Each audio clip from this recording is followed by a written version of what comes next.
ಹ್ಮ್.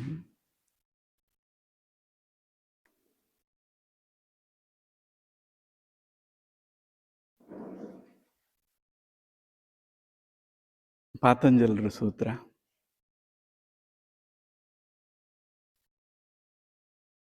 ಮೈತ್ರಿ ಕರುಣ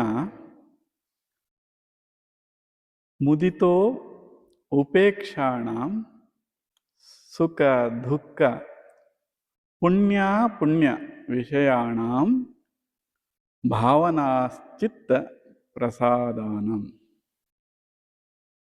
ಪ್ರಸಾದನಂ. ಏನು ಹೇಳ್ತಾರೆ? ಯಾರು ಆನಂದವಾಗಿರ್ತಾರೋ, ಪ್ರಫುಲ್ಲವಾಗಿರ್ತಾರೋ, ಖುಷಿಯಾಗಿರ್ತಾರೋ, ತೃಪ್ತರಾಗಿರ್ತಾರೋ ಅವ್ರ ಜೊತೆಲಿ ಹೇಗೆ ವ್ಯವಹರಿಸ್ಬೇಕು ಅಂತ.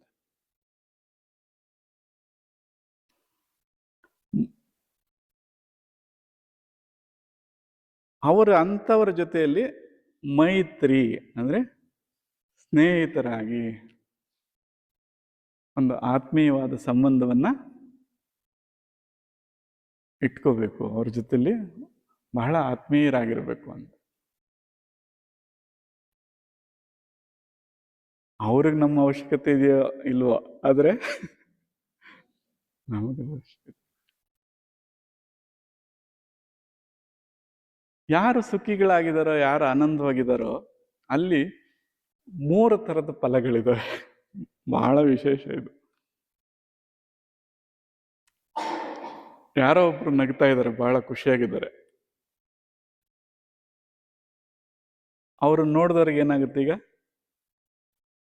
ಸೊ ಅವ್ರಿಗೂ ಖುಷಿ ಆಗ್ತದೆ.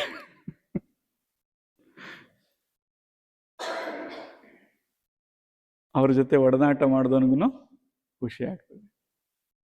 ವಿಶೇಷ ಅಂದ್ರೆ ಅವರಿಬ್ಬರನ್ನ ಯಾರು ಇನ್ನೊಬ್ಬ ನೋಡ್ತಾನಲ್ವಾ, ಸಾಕ್ಷೀಕರಿಸಲ್ಲ, ಅವನಿಗೂ ಖುಷಿ ಆಗ್ತದೆ.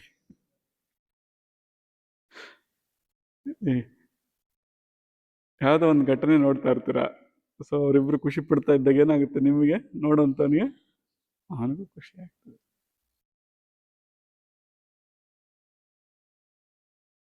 ಹೇಗೆ ವ್ಯವಹರಿಸ್ಬೇಕು, ಹೇಗಿರ್ಬೇಕು ಅಂತವ್ರ ಜೊತೆಲಿ ಅಂದ್ರೆ ನಾವು ಅಂಥವರ ಸಂಬಂಧವನ್ನು ಬೆಳೆಸ್ಬೇಕು, ಅಂಥವರ ಒಡನಾಟವನ್ನು ಬೆಳೆಸ್ಬೇಕು.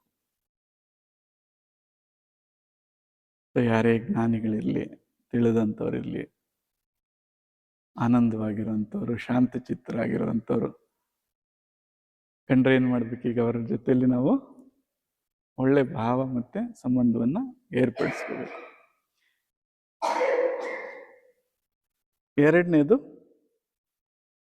ಯಾರು ದುಃಖಿಗಳಾಗಿದ್ದಾರೋ ಅವರಿಗೆ ಅವರ ಜೊತೆಲಿ ಕರುಣೆಯಿಂದ ವರ್ತಿಸ್ಬೇಕು ಅಂತ. ಯಾರು ದುಃಖದಲ್ಲಿದ್ದಾರೋ ಅವ್ರ ಜೊತೆಲಿ ಹೇಗಿರ್ಬೇಕು? ಕರುಣೆಯಿಂದ.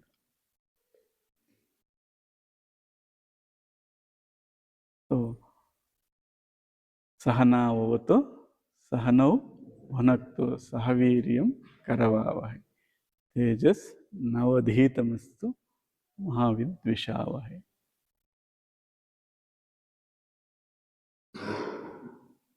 ಸೊ ಅಂಥ ದುಃಖಿಗಳನ್ನ ನಾವು ಕರುಣೆಯಿಂದ ವ್ಯವಹರಿಸಿ ಅವರನ್ನ ಔನ್ನತ್ಯಕ್ಕೆ ಏರಿಸ್ಕೊಂಡ್ರೆ, ಒಂದು ವೇಳೆ ಅಂಥ ಪರಿಸ್ಥಿತಿ ನಮಗೂ ಬಂದರೂ ಕೂಡ ಅವರು ನಮ್ಮನ್ನ ಜೊತೆಯಲ್ಲಿ ಮೇಲಕ್ಕಿರ್ತಾರೆ. ಈಗ ಎಲ್ಲರೂ ಸಂಗಡ ಇದ್ದೀವಿ, ಒಂದು ಬೋಗಿ ಸ್ವಲ್ಪ ಸ್ಲೋ ಆಗ್ಬೋದು, ಅವಾಗ ಇನ್ನೊಂದು ಬೋಗಿ ಜೊತೆಲಿ ಇದ್ರೆ ಏನಾಗುತ್ತೆ? ಈಗ ಅದು ತಳ್ಕೊಂಡು ಹೋಗುತ್ತೆ. ಆ ಸಹಾನುಭೂತಿ ಮತ್ತೆ ಕರುಣೆಯಿಂದ ಅವ್ರ ಜೊತೆಲಿ ಇರಬೇಕು.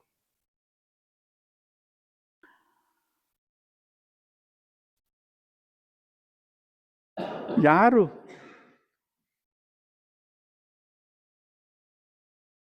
ಸತ್ಕರ್ಮ ಅಥವಾ ಪುಣ್ಯವನ್ನ ಸಂಪಾದಿಸಿದಾರೋ ಅಂಥವ್ರ ಜೊತೆಯಲ್ಲಿ ಹರ್ಷಚಿತ್ತರಾಗಿರ್ಬೇಕು, ಖುಷಿಯಿಂದ ಅಥವಾ ಸಂತೋಷದಿಂದ ಅವ್ರ ಜೊತೆಲಿ ಒಡನಾಡಬೇಕು.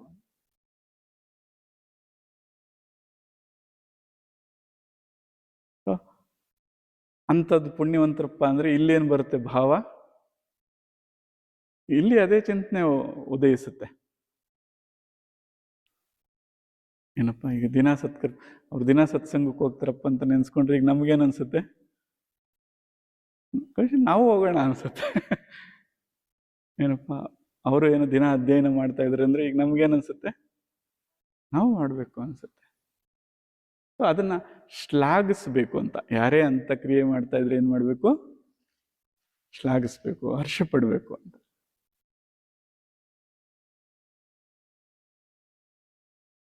ಯಾರೇ ಆ ಸತ್ಕರ್ಮಗಳನ್ನ ತೊಡಗಿಸ್ಕೊಂಡು ಪುಣ್ಯಜೀವಿಗಳು ಅಂತ ಕರಿತೀವಿ ಅಂಥವ್ರನ್ನ ಶ್ಲಾಘಿಸ್ತಾ ಹರ್ಷದಿಂದ ಇರಬೇಕು.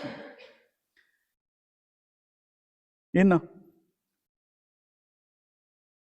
ದುಷ್ಕರ್ಮ ಅಥವಾ ಪಾಪಕ್ರಿಯೆಗಳನ್ನ ಸಂಚಯ ಮಾಡ್ಕೊಂಡು ಅವ್ರ ಜೊತೆಲಿ ಹೇಗಿರ್ಬೇಕು ಅಂದ್ರೆ ಉಪೇಕ್ಷೆ ಅಂತ ಇಲ್ಲಿ ಉಪೇಕ್ಷೆ ಅಂದ್ರೆ ತಟಸ್ಥವಾಗಿರೋದು ಅಂತ.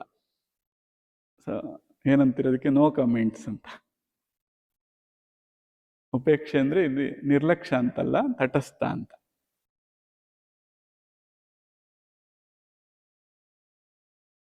ಇಂಥ ಪಾಪ ಮಾಡ್ತೀಯಲ್ಲೋ ಅಂದ್ರೆ ಈಗ ಮತ್ತೆ ನಾನು ಅದನ್ನ ಕೆದಕೊಂಡಂಗೆ ಆಗತ್ತೆ. ಪಾಪ ಚಿಂತನೆ ಈಗ ನಮ್ಮಲ್ಲೂ ಉದಯಿಸಿದಂಗೆ. ಈಗ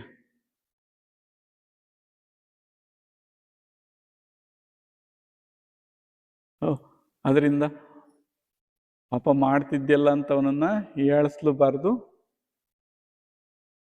ಅಥವಾ ಅವನು ಪಾಪಿಷ್ಟ ಅಂತ ನಿರ್ಣಯಕ್ಕೂ ಬರಬಾರ್ದು. ಏನಪ್ಪ? ಸೊ ಹಾಗಾಗಿ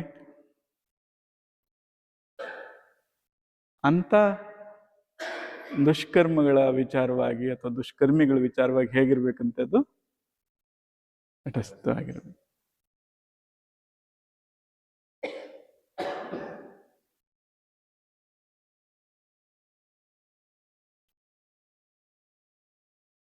ಈ ತರ ಯಾರಾದ್ರೂ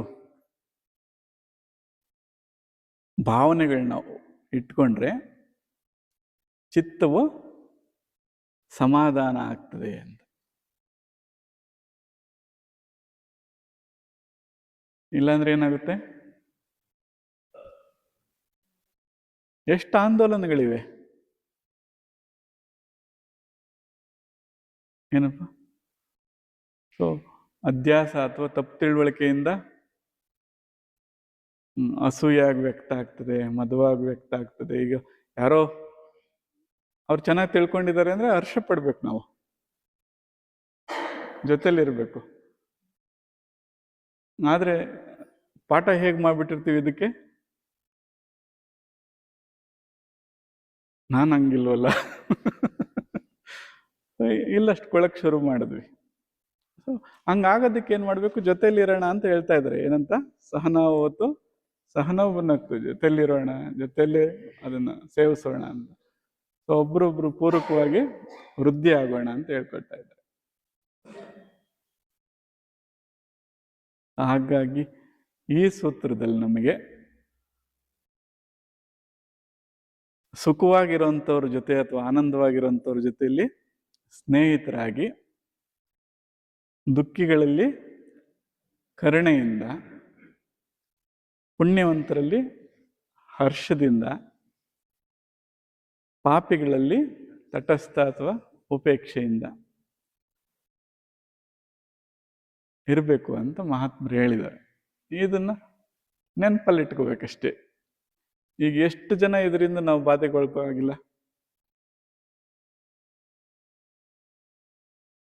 ಇದರಿಂದನೇ ಎಷ್ಟೋ ಪಾಪ ದಿನ ಎಲ್ಲ ಅದನ್ನೇ ಯೋಚನೆ ಮಾಡಿ ವ್ಯಥೆಗೊಳಗಾಗುತ್ತೆ.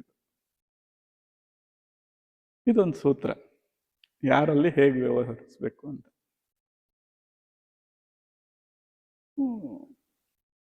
ಭಾಷೆ ಅರ್ಥ ಆಗ್ಲಿಲ್ಲ ಅಂದ್ರೆ ನಾವು ಸರಳವಾಗಿ ಅರ್ಥ ಮಾಡ್ಕೊಳ್ಳೋದು. ಅದರ ಗುಣ ಅಂತದ್ದು ಅಂತ ತಿಳ್ಕೋಬೇಕು. ಹಾವನ್ನ ಕರ್ಕೊಂಬಂದು, ಚೇಳನ್ ಕರ್ಕೊಂಬಂದು ದಿನ ಅದಕ್ಕೆ ಜೇನುತುಪ್ಪ ಕೊಟ್ಟು, ಸಕ್ಕರೆ ಪಾಕ ಕೊಟ್ಟು, ಮುದ್ದು ಮಾಡಿ, ಅತಿ ಮುದ್ದು ಹೆಚ್ಚಾದಾಗ ಅದೊಂದು ಸ್ವಲ್ಪ ಕುಟುಕಿದ್ರೆ ಅಯ್ಯೋ ಪಾಪಿ ನಾನಿಷ್ಟು ಮುದ್ದು ಮಾಡಿದೆ ಹಿಂಗೆ ಮಾಡಿಬಿಟ್ಟಲ್ಲ ನೀನು, ಅಷ್ಟಕ್ಕೆ ನಿಲ್ಲಲ್ಲ ಭಗವಂತ, ನೀನೊಬ್ಬ ನಿಷ್ಕಾರುಣಿ. ಅವನ್ನಷ್ಟು ಬೈದು ಅವನ ಮರ್ಯಾದೆ ಒಂದಷ್ಟು ಬಯಲಿಗೆ ಹಾಕಿ ಗೋಳಾಡ್ತೀವಿ. ಯಾಕೆ? ತಿಳುವಳಿಕೆ ಕೊರತೆಯಿಂದ. ಅದ್ರ ಜೊತೆಲಿ ಹೇಗಿರ್ಬೇಕು ಅಂತ ಹೇಳಿದರೆ ತಟಸ್ಥವಾಗಿರ್ಬೇಕು, ಉಪೇಕ್ಷೆಯಿಂದ ಇರಬೇಕು ಅಂತ. ಹಂಗೆ ಹೇಳಿದ್ರೆ ನಮ್ಗೆ ಅರ್ಥ ಆಗಲ್ಲ. ಹಿಂಗೆ ಕಾಮನ್ ಲ್ಯಾಂಗ್ವೇಜ್ ಅಲ್ಲಿ ಏನೋ ಒಂದು ಎಕ್ಸಾಂಪಲ್ ತಗೊಂಡ್ಬಿಟ್ರೆ ಹೀಗೆ ಅರ್ಥ ಆಗ್ತದೆ. ಅದು ಎಲ್ಲ ಹೇಳೋದಂಗೆಲ್ಲನಪ್ಪ, ಅವನು ಮೋಸಗಾರ, ನನಗೆ ಇಷ್ಟು ಮೋಸ ಮಾಡ್ಬಿಟ್ಟ, ಹಿಂಗೆ ಮಾಡ್ತಾನೆ ಅಂತ ಅನ್ಕೊಂಡಿರ್ಲಿಲ್ಲ. ಹೇಗಿರ್ಬೇಕು ಅಂತ ಹೇಳಿದಾರೆ ಅವ್ರ ಜೊತೆಲಿ? ತಟಸ್ಥವಾಗಿರುವಂತ ಪರಿಹಾರ ಕೊಟ್ಟಿದ್ದಾರೆ. ಆದ್ರೆ ಮೂರ್ಖರು ಅನುಭವದ ಮೂಲಕ ಮಾತ್ರ ಪಾಠ ಕಲಿತಾರಂತೆ. ದಡ್ರಿಗೂ ಮತ್ತೆ ಮೂರ್ಖರಿಗೆ ಸ್ವಲ್ಪ ವ್ಯತ್ಯಾಸ ಇದೆ. ಪಾಪ ಅವನು ಮಂದಾಧಿಕಾರಿ, ಅವನೇನು ದೂಷಣೆ ಮಾಡಂಗಿಲ್ಲ ಯಾರನ್ನ. ಮೂರ್ಖ ಅಂದ್ರೆ ಬುದ್ಧಿ ಇದ್ದು ಬಳಸದೇ ಇರೋನು ಅಂತ.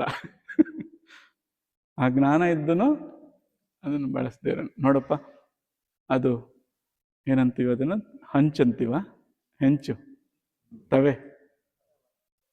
ಏನಂತಾರೆ, ಹಂಚು. ಮುಟ್ಬೇಡಪ್ಪ, ಬಿಸಿ ಆಗ್ತದೆ ಅಂತ.